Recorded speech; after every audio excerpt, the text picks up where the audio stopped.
Hey, deserving listeners, Love is Blind. Let's check it out and see what happens. Now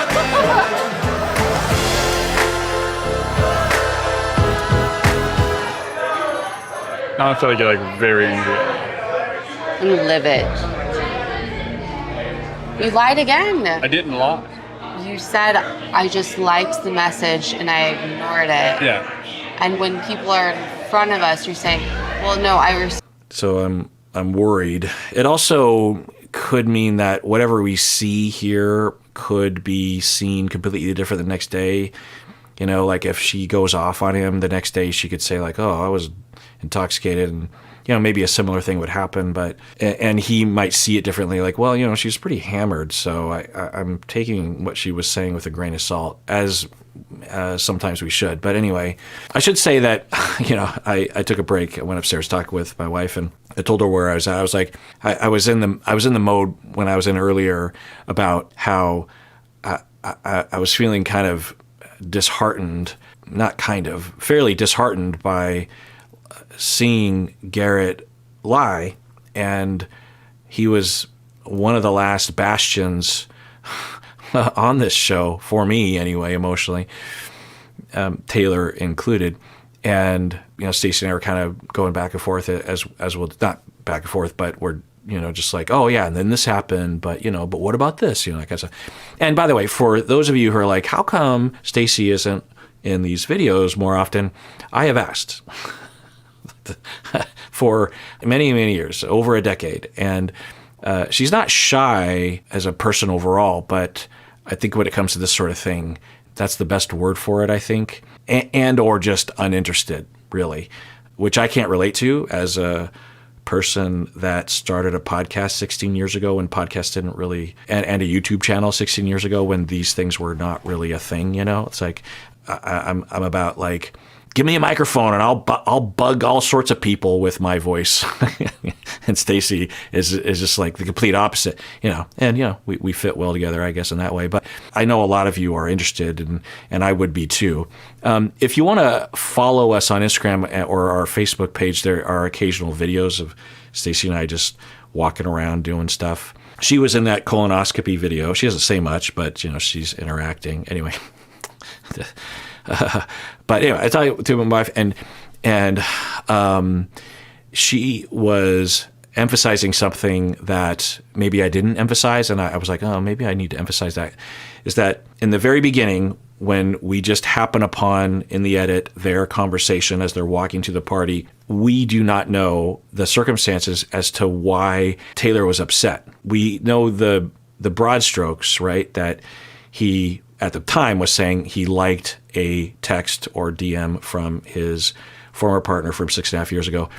And we're coming in mid-conversation where she is saying, look, if any former partner of yours texts you or DMs you, you got to shut that down. You got to not respond. You got to leave them on red, you know, that kind of stuff. And I'm exaggerating, but that was the language she was using. I'm exaggerating, you know, sort of the tone. And one could argue that Taylor was, you know, unfairly angry too quickly. But I'll say we don't know what led up to that, right? We don't know what was the sequence. We don't even, from the impression I got was that he just told her an hour before the party, oh, by the way, my former partner texted me and I just liked it or something like that. But it's also possible that she happened upon something. I don't know. So we just don't know. But it is possible that if we did know the full sequence, up until that point, you know, and we'll watch the rest of this, but up until that point, we could say that Taylor was pointed. And that is consistent with her style of communication going back to the very beginning. Like I remember when there were the pods and she's like, so are you going to ask me to be your girlfriend? And he's like, oh, yeah, well, do you want to be my girlfriend? And she's like, no. And I remember at the time in the reaction video, I'm thinking, oh, you're joking. Wait, you're not joking. You're not. Why would you do that to someone? Why would you don't joke around about stuff like that in a situation like this. She seemed pretty comfortable with that. And there's, they seem to work it out. I don't know how he receives it. He might be like, no, I love that kind of stuff. And I don't have any negativity. But it could be pretty easily interpreted as hostile and mean-spirited, and you could end up in Garrett's shoes feeling a little off kilter always, feeling like you're always playing catch-up even when you haven't done anything wrong.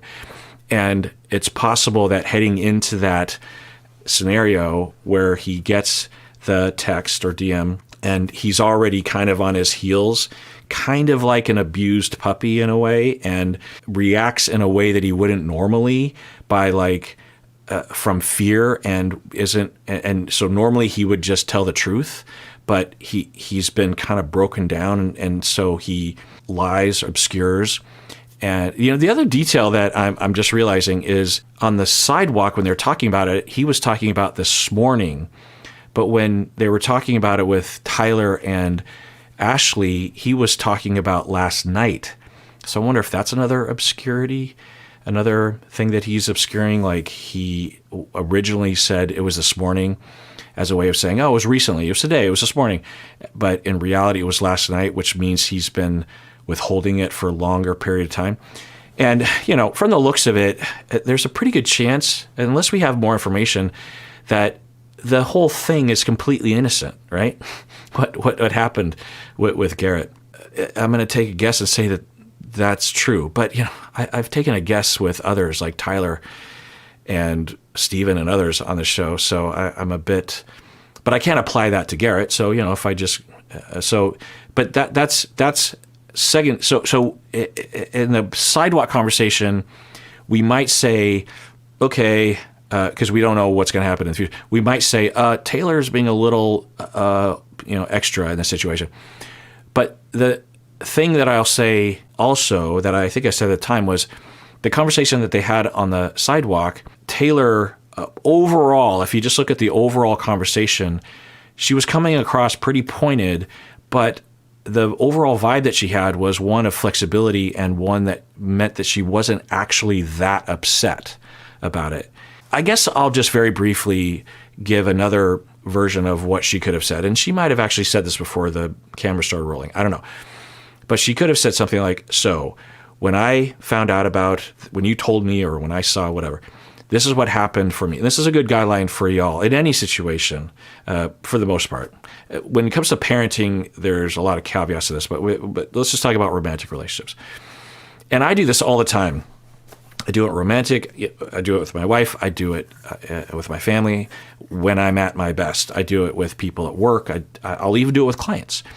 That when something happens, you'll hear about I statements, and these are simplifications and are good guidelines, but the premise is the following, that everything comes back to fear of being rejected and hurt about being rejected, for the most part. There's caveats, but if you just sort of remember that bit, that's a pretty good guideline.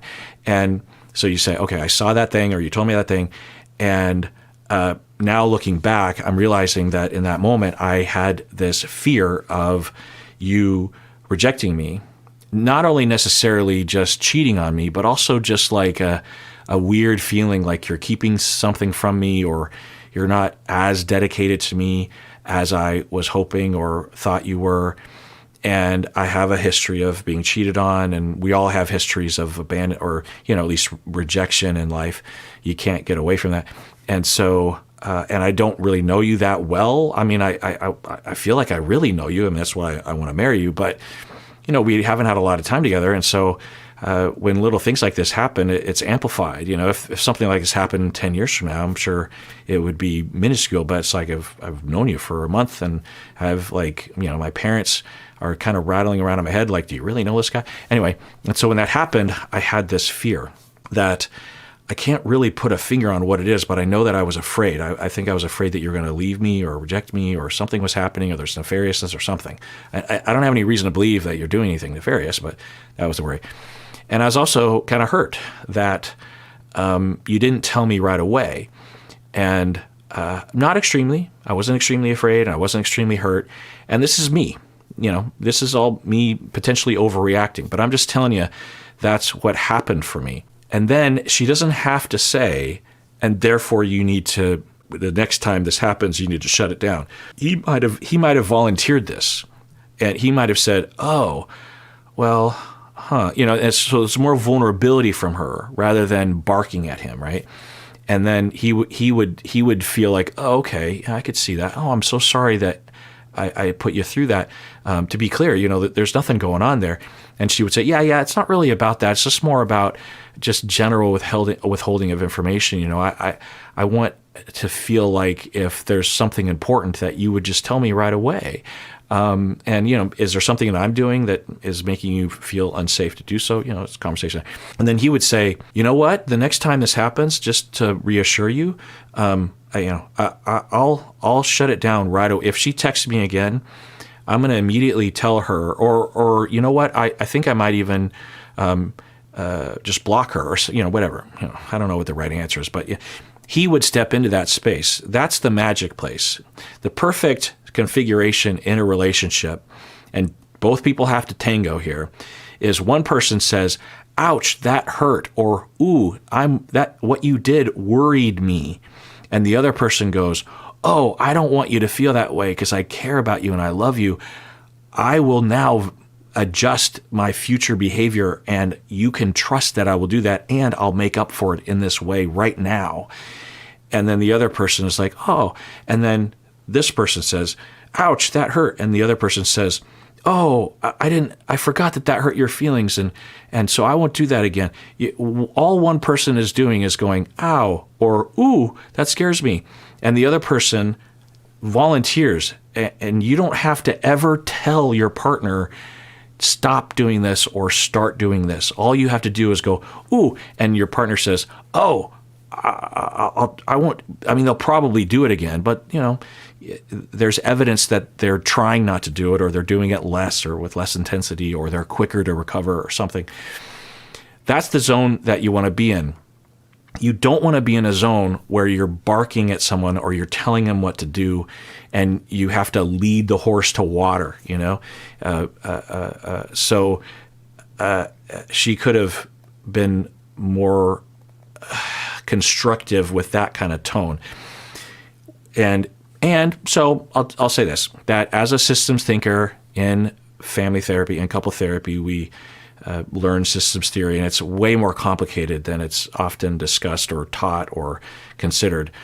It took me potentially 20 years to really even begin to understand systems theory. But anyway, the point is that we, in a lot of situations, the way that we conceptualize the problem is not that one person is to blame or one person has a pathology or something, but it's an outcome of routines and of mutual causality. Okay, and so one could argue that her approach to this sort of thing, by being a little bit more pointed, his avoidance, okay, because there's some evidence that he tends to avoid and placate, like everything's fine, and not be upfront and not be disclosing, and her being a little hostile, a little pointed, and him being like everything's fine, everything's good, that they mutually cause each other. When he does this, it causes her to be more pointed because she's looking for contact, and or by doing this, it causes stuff like this where he's actually being shady. And then she gets more hostile, which causes him to be more dancing around and lie and try to obscure smokescreen. And then that causes more, it's back and forth. No one is starting it. No one's to blame, but they're both to blame and they're both starting it. This episode is sponsored by BetterHelp. So it's time for Thanksgiving. And in my family, we always have a really big Thanksgiving. My dad always gets us into a circle before dinner, and we hold hands and we each give thanks for things in our lives. And afterwards, I always feel really uplifted. Research has actually shown that giving gratitude is associated with a lot of positive mental health outcomes, and also with positive health benefits like improved sleep and improved immune system. Therapy can be a great place to explore our gratitude. There are likely positive aspects of ourselves that we don't see that a therapist can help us to discover, and then we can have gratitude even for things about ourselves. Well, one place you can find a therapist is at BetterHelp. If you're thinking of starting therapy, it's definitely worth giving a try. So let the gratitude flow with BetterHelp. Visit BetterHelp.com/Kirk today to get 10% off your first month. That's BetterHelp, HELP.com/Kirk. You said I just liked the message and I ignored it. Yeah. And when people are in front of us, you're saying, well, no, I responded to it. I don't even remember what I said because it was more about like this thing happened, but we didn't revisit like, Garrett, what exactly did you say? No, we did. We were outside. Yeah. I mean, Taylor's working with it, but I'm pretty disappointed in Garrett. There's so many other things he could be saying. Even if he did forget, which is possible, is he could say, okay, so I kind of forget all the details because, we've been talking about this at various different times. We talked about it at home. We talked about it on the way here. We talked about it over there. So I just want to say that what I'm hearing from you is that I was inconsistent and I said one thing and then later I changed the story. Is that what I mean? Okay, I'm so sorry that happened. I actually don't remember what I said. But I want to be clear. I'm not trying to obscure. What I'd love to hear from him is something like, so to tell you the truth, I did like it. And then later I thought, well, and then I responded. And then when I told you about it later, this isn't great, but I wanted you to know because I love you and I want to tell you things. But I had this like worry that if I told you the full story, it would ruin our night or maybe even cause you not to want to be with me, which doesn't make any sense.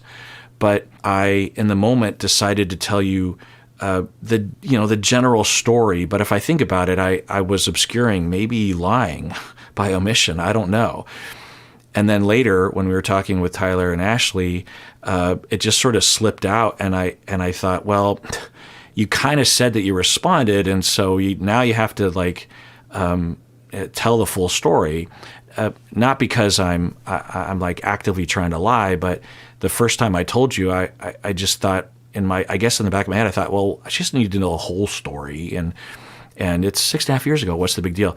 But honestly, if I really think about it, I was trying to manage your feelings by doling out the in small amounts, which is really dumb and has set this whole thing up so that from your perspective, I'm a liar now. And I just want to tell you, I'm not a liar. Or something in that category would set me at ease.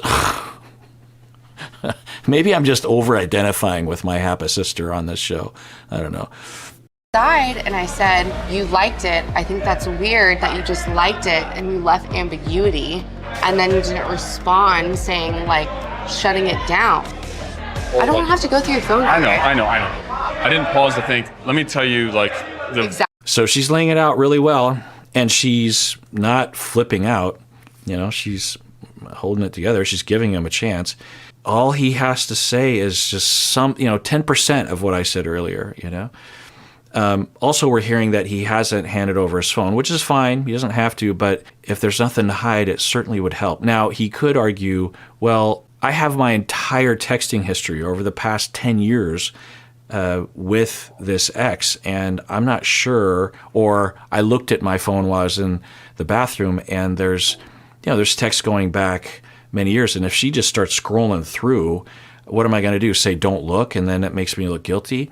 And, there was some stuff from, we were both drunk, but not together, and we were reminiscing about old times, and it got a little explicit or something. And it's innocent, but I just didn't want the love of my life to see that. I don't know. Or is there something more nefarious going on? That's the thing, since he obscured, since he minimized, and then now he's seemingly obscuring the obscureness, then sky's the limit. There's a possibility that he's completely on the up and up. He's completely trustworthy, but he's shooting himself in the foot by not, at the very least, being aware of what's happening and by not just being more straightforward. I don't have to go through your phone. I know. I didn't pause to think, let me tell you, like, exactly what happened? Word for word. Well, the response, yeah, I did. And I just want to point out that the stereotype that Asian ladies, girls, are these sweet little gigglers, hee hee hee hee, and they're compliant all the time, is a cartoon. It's stupid. There's a wide variety. There's all the same distribution of personalities and tendencies and defenses and approaches and levels of assertiveness that exist and I'm guessing all other groups of people. No, The whole thing is that it was a response. You said you just liked it. and then the point was like me to tell you, hey, this person said this. I will get past you not fully thinking. Okay, they're editing it, and I imagine he said something more beyond that, which I think would have been helpful, but I think what he was trying to say, which I think is in the right direction, is, I might have been inconsistent, but my point in the whole thing was that it was inconsistent, and if it came across that I was just saying I liked it, which I'm guessing I did say. Now, what he could really drive it home would be to say, and I don't remember this, but I probably failed to tell you or withheld that I actually responded because I was trying to manage your feelings. I shouldn't do that. I thought that if I told you the full story, it would upset you, and I didn't want you to get upset, so I withheld that information. And that's a really stupid thing to do. I also don't consciously think that you need to have your feelings managed, and that's why I did. But most people aren't aware of that kind of stuff. About this, but then the fact that your story completely changed in front of other people, how is that not upsetting?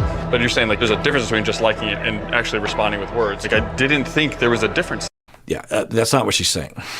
She literally just said something. I mean, who knows? It's edited, but she said something different. She's not talking about she's no longer talking about this text.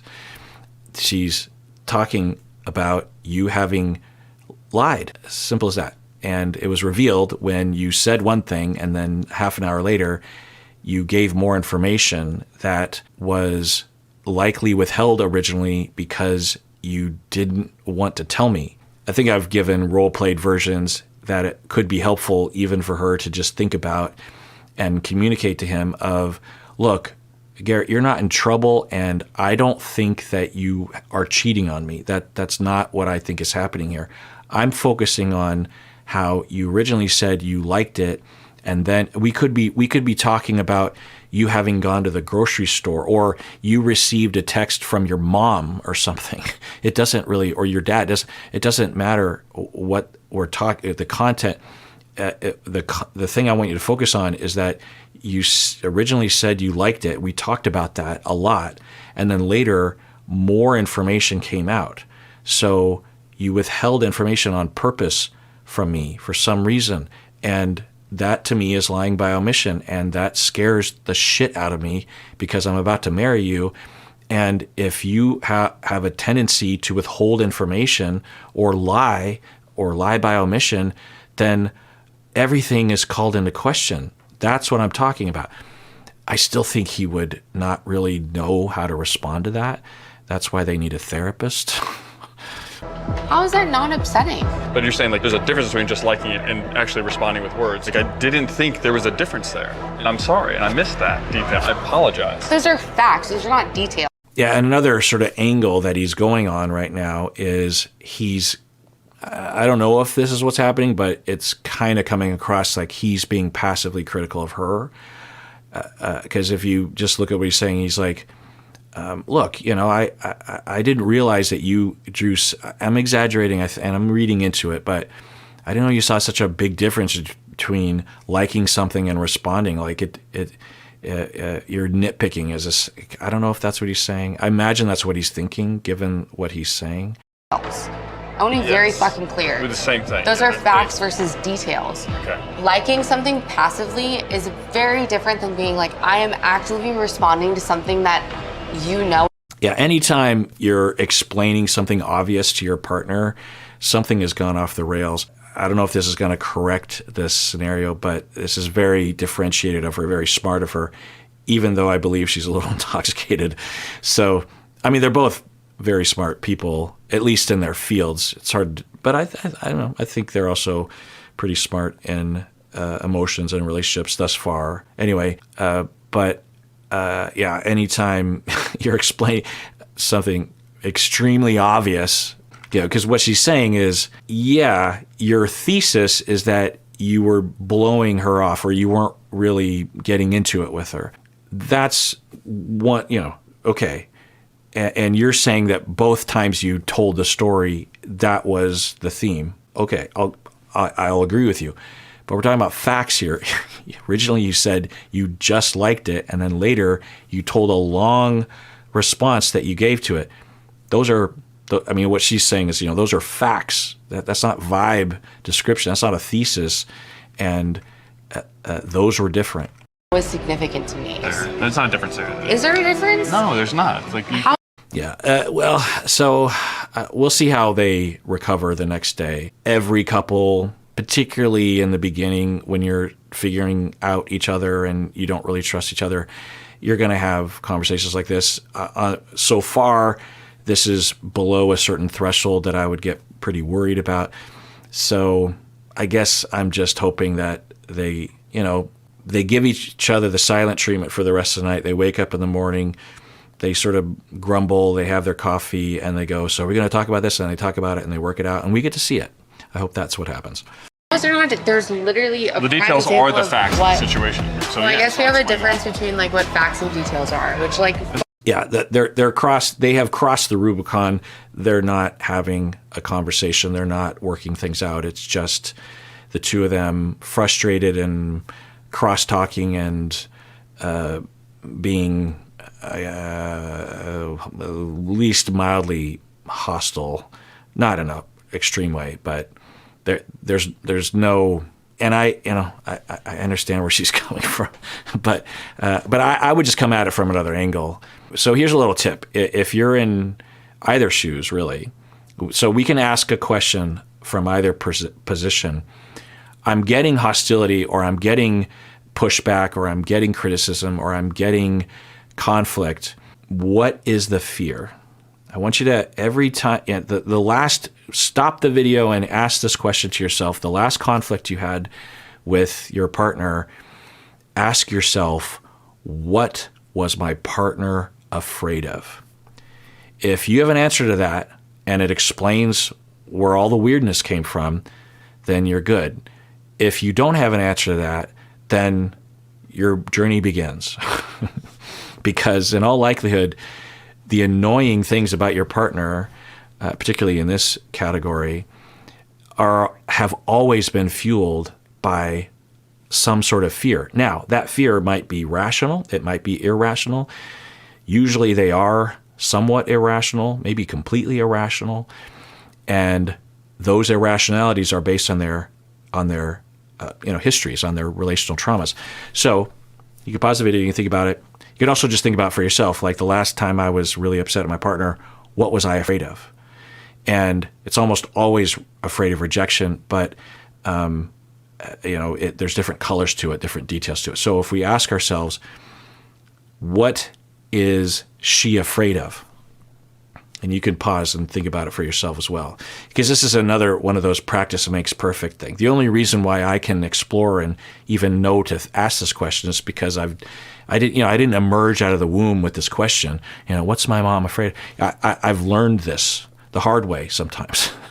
At the very least as a therapist, because I wasn't taught this idea as a therapist. No, for my memory, this isn't really even I mean, you could argue it's a part of emotion focus, but I didn't really experience emotion focus therapy until I was well into my career, maybe 10, 15 years. Anyway, so we don't know, but she could be afraid that, oh no, he is a liar, or oh no, I can't trust him, or oh no, what else has he lied about? Okay, so those are all the words. And if he could ask himself that question, he could address those with the assumption that he might hit something that is at the core of all this, So he would say, so I just want to be clear with you. I'm not cheating on you. And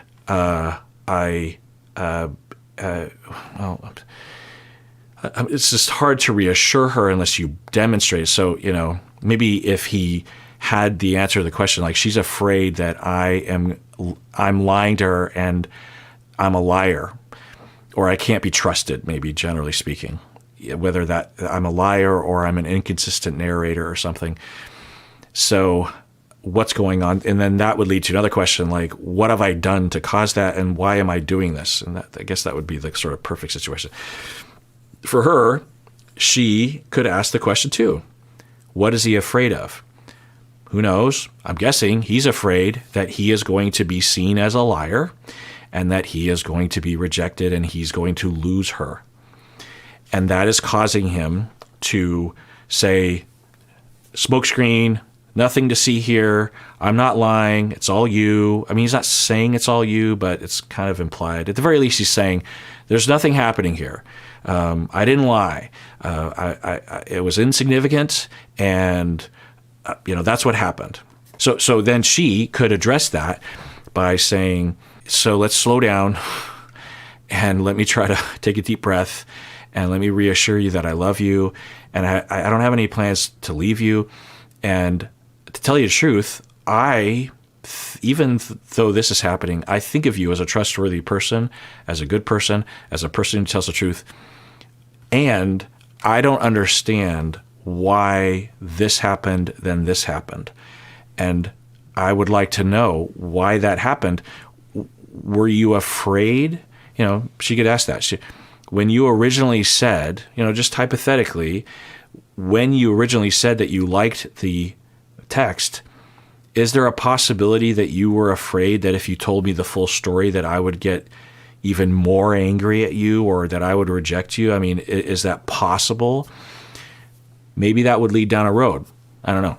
All right, well, that does it for that episode. Everyone out there, please take care of yourself because you deserve it. You really, really do.